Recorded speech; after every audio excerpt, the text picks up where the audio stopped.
Time may be spent on one crop and not enough time on another crop. So what happens is a crop becomes neglected, such as our strawberry crop. He doesn't plan to lose with his sweet corn. He has an innovative plan to save it. He plants the corn under plastic. It warms up the soil faster.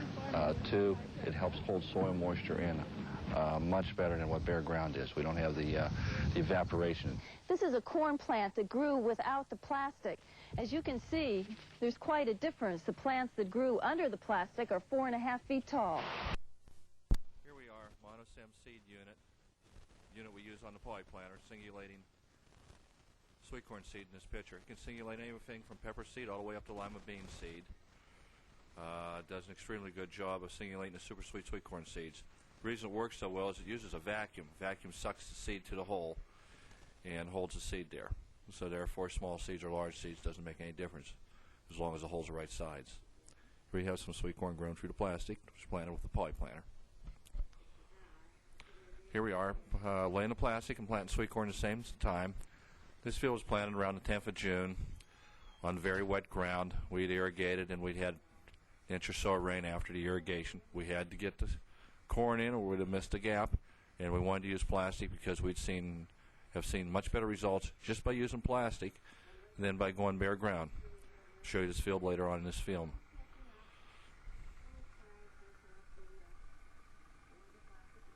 Testing.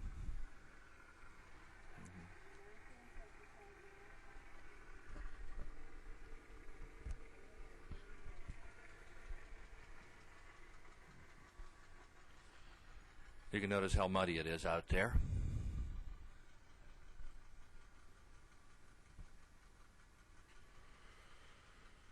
We're doing probably around 3.5, 4 mile an hour planting this.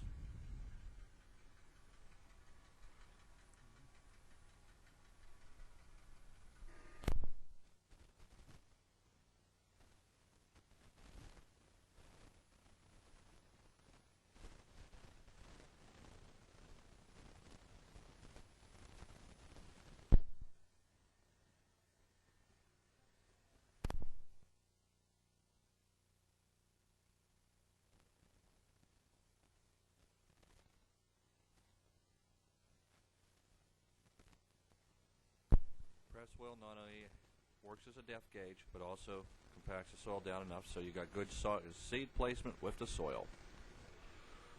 The roll on the plastic just lays on those two wheels.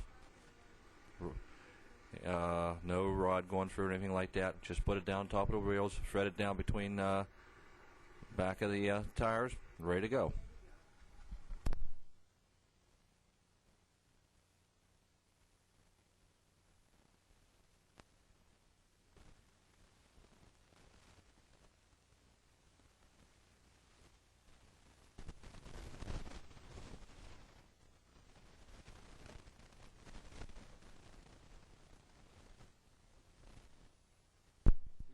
Type system on the plastic layer instead of disc. The reason we do that is we find that it does a much better job of digging in the ground, especially when it's hard and rocky.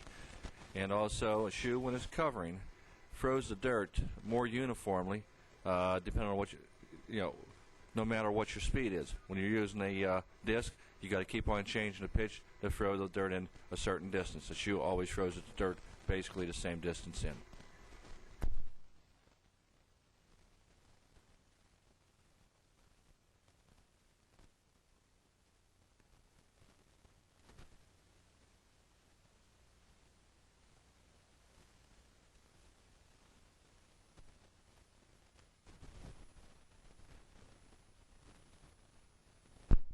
We use a PTO-driven vacuum fan.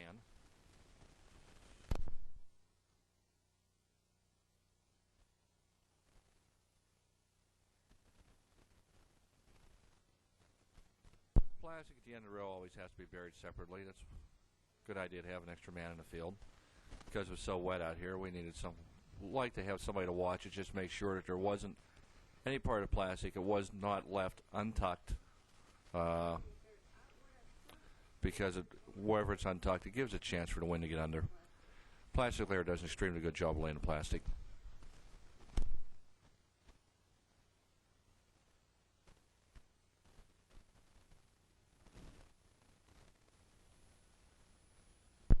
sweet corn from that field we just showed you we were planting.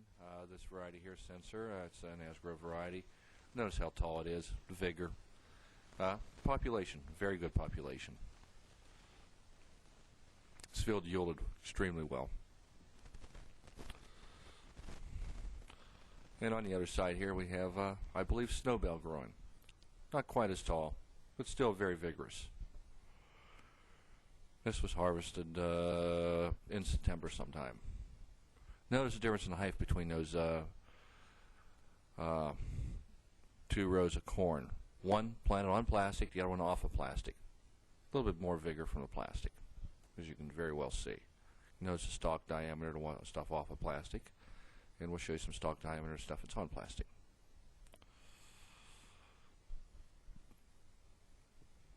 And also notice the size of the ears. A lot of these stalks are putting out 2 good size ears.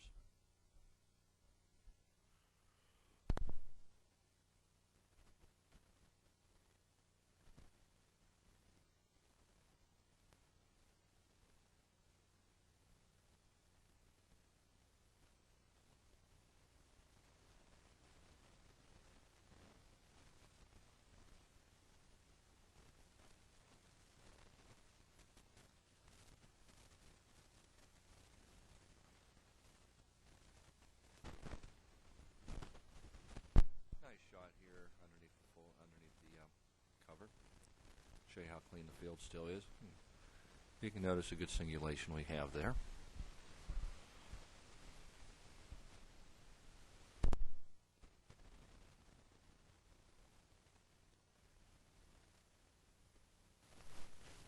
Here's a planter planting cantaloupes up on raised beds. This planter can be made to plant on flat ground or up to 12-inch raised beds. Dropping seeds here every 13 inches. By the way, notice the mud we're going through right there. One of the drip tubes had broke the night before and then flooded that area. We had no plugging problem because of this.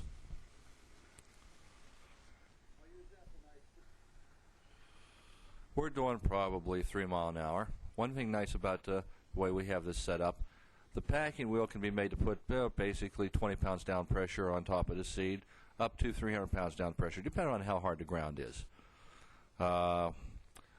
With crops like cucumbers, muskmelons, zucchini, and watermelons, we like to leave a little dent in where the seed goes in, thus being able to put it down a little bit deeper where the water's at. This field here, we saw probably approximately 93-95% germination. Very good stand. This planter planted watermelons a couple days later, seedless type, and seedless type are very hard to germinate. We still saw about a 65-70% stand on the seedless watermelon. We have a grower in Texas that called us not too long ago, told us that he'd direct seeded some seedless watermelon with one of our planters, but he'd had the seed primed before he planted it by somebody up in the middle of the Midwest someplace. He got close to 100%. He figured 92-93%, somewhere in that area. Very nice stand. A lot of other crops are being planted with our planter, or green beans, tomatoes. One person's done peppers with it. Lima beans.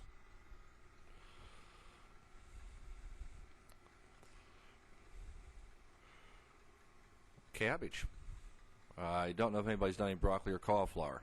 I'm pretty sure that probably the people who are planting cabbage have probably done some broccoli and cauliflower, but I'm not sure.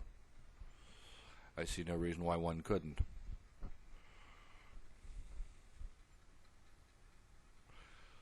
Notice how smoothly the head rolls along there.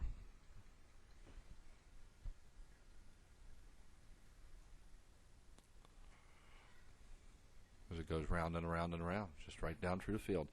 Here we have one of those cantaloupes that was planted 3 days before this picture was taken. Notice where it's at. It's germinated and it is up. You can see what kind of flap we have left. Fairly clean hole. We would like to see the seed a little bit more in the middle, but it's not bad placement. It'll grow.